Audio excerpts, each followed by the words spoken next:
This is AO&JO Photography, AO&JO Films. This is gonna be the second part of my All Steady 6 Pro gimbal review. First part, we unboxed it, talked about the differences between it and the CAME-TV 7800. Now, basically, we're gonna talk about actually using the gimbal and building it up so you can actually use it and get really good footage. So, first off, the first thing that I want to talk about is I added the Manfrotto quick release. And for that, I actually use a longer screw than what you typically use because it's going through this metal bar and then also has to go through the quick release to screw it in. So with something like this, with a gimbal, you really, or anything for that matter, you want it really tight and snug so it doesn't move around. And when you use the regular screw that they send you and you're gonna use a quick release, it just doesn't have enough thread to get enough bite to really lock it in. So you wanna make sure you get a longer screw if you're using a quick release plate.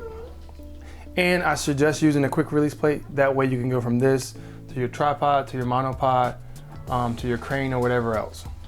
Another thing I wanna talk about, with my CAME-TV gimbal, I ordered this bracket for the monitor. So I actually used that on this gimbal. It's just a little bit simpler, easier, but I'm actually gonna mount my microphone to this. We're just gonna slot the mic in here. Screw that in, tighten the mic down. I got this monitor articulating bracket, this magic arm. Only thing I don't like about this, you have to take this whole handle off to use it. I kind of had to do that with this as well. But when we mount the monitor, I'm gonna show you the best solution to mount accessories on a gimbal. So a lot of people I don't see them using microphones, but when you do use a mic, and you know, this cable is not gonna be long enough to get down to your camera. So you're gonna have to get the Rode VC1 extension cable. That's gonna allow you to get the needed length added to this to put it down to your camera and not bind the gimbal when you're moving it. All right, so I got the small HD DP4. I'm thinking about upgrading to the 502. It almost looks like an iPhone. It's a 1080p display, but it's just really pricey. It's like $1,100. So I'll be getting that or either the Black Magic Focus Assist, which is I think $499, and it's also a recorder, and you can record it ProRes. That may actually be the better option for me because then I can have a better Kodak to edit. Also, I'm using this right angle, 90-degree angle to plug into the small HD. Instead of using the magic arm, this is absolutely the best solution when mounting accessories. You can just screw this into here, tighten this up. Now, all I gotta do is screw this on here.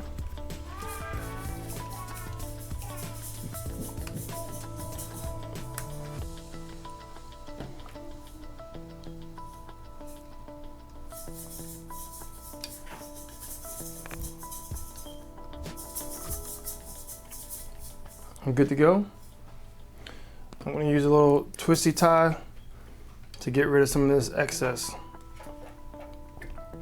A lot of people have been asking me about, does the cables throw off the balance of the gimbal? And as you can see, that the gimbal's still not moving left to right.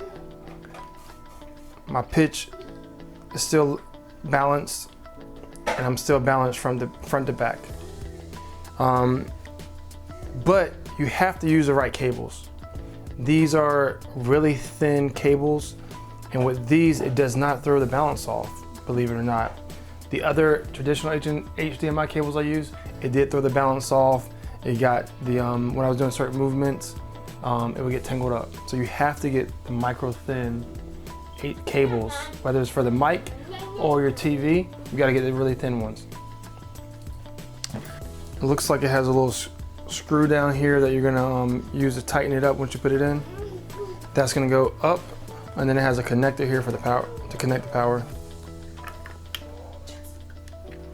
You definitely, when you start out, you want to use a wide angle lens. It's gonna be easier for you to focus. If you look at my KMTV gimbal reel, I do have some shots in there with some shallow depth of field, but without having a second person to do the focus for you, it gets really difficult. I shot with a 50mm, but I shot at a 2.0, but I just maintained the same distance from the camera to the subject as I was filming them.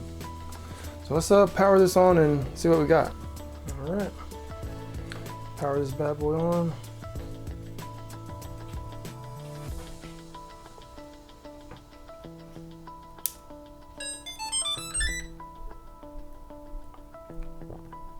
Power's on really quick. I don't know the different modes for this.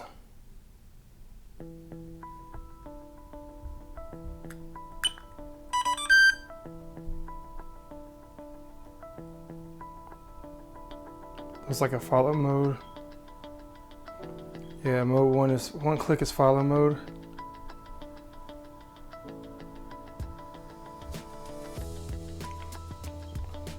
It is much heavier than the KMTV, I can say that.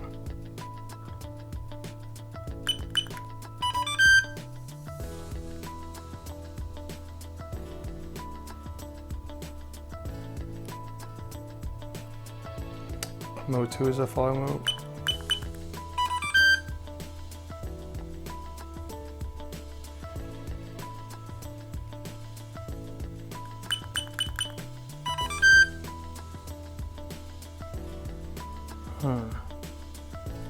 Don't know what's going on there because they're all